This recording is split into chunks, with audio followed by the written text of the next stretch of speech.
So good evening, everyone. And again, I'm Nuala O'Connor, the president and CEO of the Center for Democracy and Technology, an advocacy group focused on your digital civil liberties. It's such a great pleasure to be here in Tucson at the wonderful University of Arizona. Such a beautiful campus, such a majestic setting to talk about our freedoms. I want to thank Dean John Paul Jones and the entire team from the College of Social and Behavioral Sciences for hosting us tonight.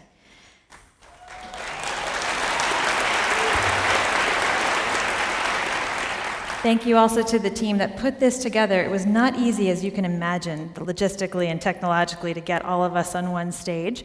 And since our time is short, we want to make it really clear that the speakers are already known to you and probably available to you online, their resumes, so we are going to dispense with all of that and spend the most time listening to their views on privacy in the digital age. Given also the size of this audience, we are not going to be taking live questions. It's just too unwieldy. There are too many of you. But hopefully many of you got to participate in our online app at Two Shoes, and we crowdsourced a lot of the questions tonight. I'll try to call out the ones that we found from you online and on Twitter and Facebook and a whole bunch of other places. We've consolidated these for brevity and for general themes, and we appreciate your input.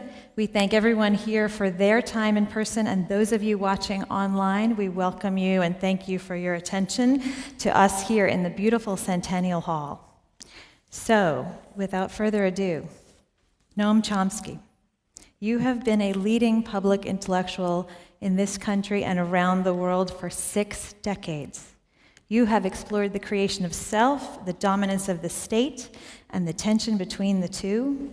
Please help us today put in context the current debate around privacy, the boundaries between self and state, the boundaries between self and corporate interest.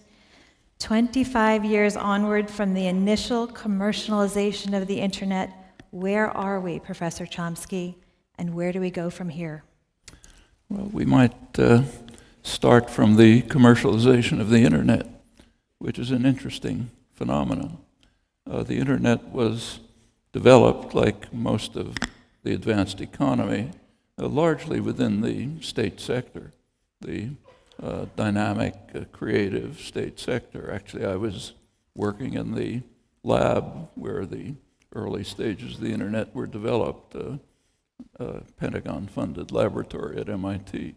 After the long period of risky, creative work at taxpayer expense, the internet was handed over to a private enterprise for marketing and profit-making.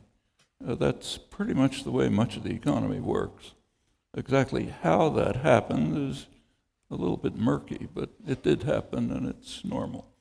The internet was intended by the early designers to be a free, open means of communication which would be democratized. Originally, it was intended actually for scientists to interchange freely, but then more broadly for the general public, and the hope and expectation that it would widen horizons, provide quick access to information, allow for free interchange of thoughts and ideas, and just contribute to a more healthy, vital, democratic society.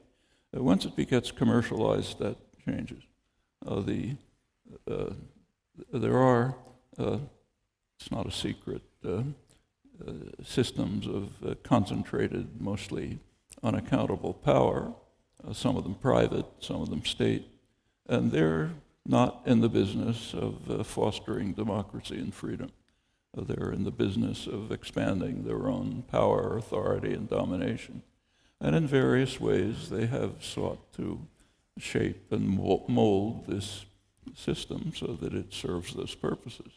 But it's really up to us. Technology is basically neutral. You can use it to oppress, you can use it to liberate.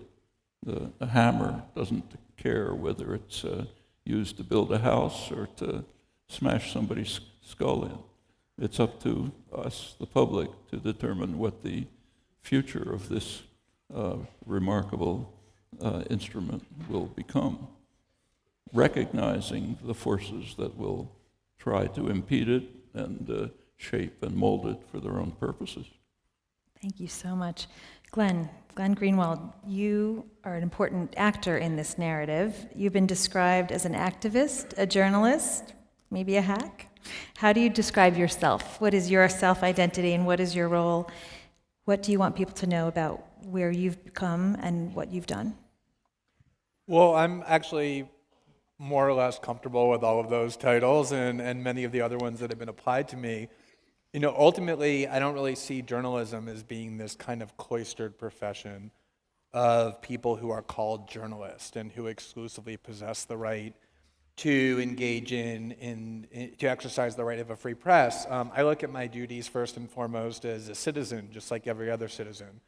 And among the tools available to me, guaranteed by the Constitution, is a free press. And originally that was intended to be used by every citizen as a means not to gain employment or to earn a livelihood, but to answer the critical question that was supposed to face the United States at its founding, which is, if we create this centralized government and vest it with all of these extreme powers, how do we prevent it from replicating this tyrannical force that the colonists had just liberated themselves from as a result of this really risky war? And the answer was supposed to be there were going to be all these mechanisms that were designed to check the wielding of the factions that possess the greatest power. And one of the most critical checks was supposed to be a free press, the ability to stand up to people who wield power and to say, you're making these claims, and rather than mindlessly ingest them or repeat them, I'm actually going to challenge them, and I'm going to investigate them. Rather than letting you operate in the dark, I'm going to shine a light on what it is that you're doing so that the citizenry is aware of the things that you're doing with the power that we have given to you. And so whether you call that activism or whether you call that journalism or whether you call it treason or whatever else you might want to describe it as, you know, to me, much more important than the label is the substance of that function. And to me, the core of that function, at least as I try and embrace it and try and practice it, is to make certain that the people who wield the greatest political and economic power are incapable of doing that with no restraints, but instead constantly meet all sorts of critical scrutiny and impediments and attempts to push back against it. And I think everything that we've done in this matter and in everything else I try and do in my journalism is about trying to make things a lot more difficult for those who wield the greatest power. Thank you.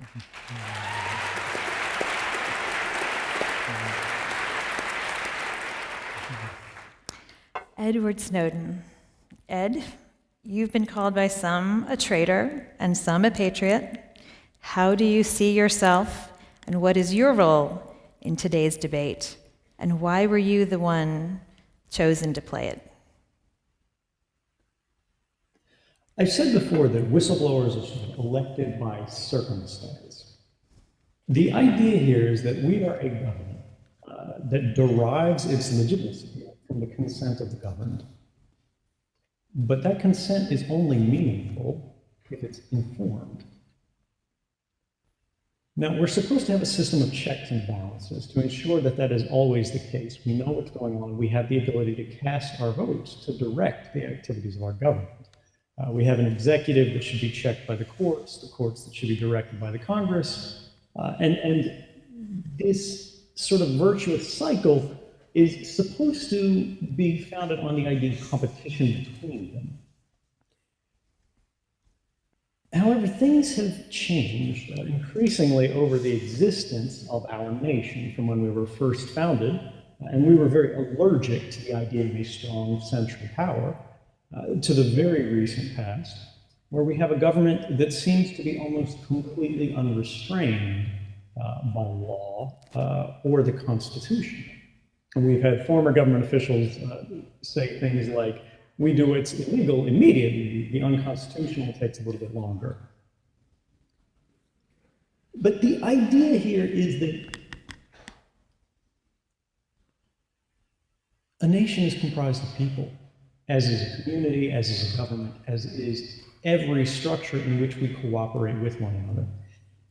And we all have not just a right, but a responsibility to alert those around us, the other members of our society, of wrongdoing when and where we see it. Now, there were no whistleblower protection laws that applied to intelligence agency contractors like myself in my position. And as I gained seniority, as I gained awareness of what the government was doing, as I gained sort of higher and higher clearances and access to more and more classified information, I saw that the public declarations of government officials were very different from the actual reality of what was happening. In fact, we were operating beyond the law in a way that many argued was unconstitutional. And the courts have since confirmed that, declaring these programs likely unconstitutional and even calling them Orwellian in their scope. And it's important to understand, how did we get here? How did we reach a point where the individual is all that society can rely upon? Because of course we don't want the individual citizen, the individual conscience, to be the last safeguard. Now, giving false testimony to Congress is a felony in our country. And just a few months before the NSA activities showing that they had indiscriminately intercepted the communications of every American, as well as everyone else around the world, the 95% of the human population that lives beyond the borders of the United States, when we were seeing videotaped, sworn testimony by federal officials, it looked a lot like this.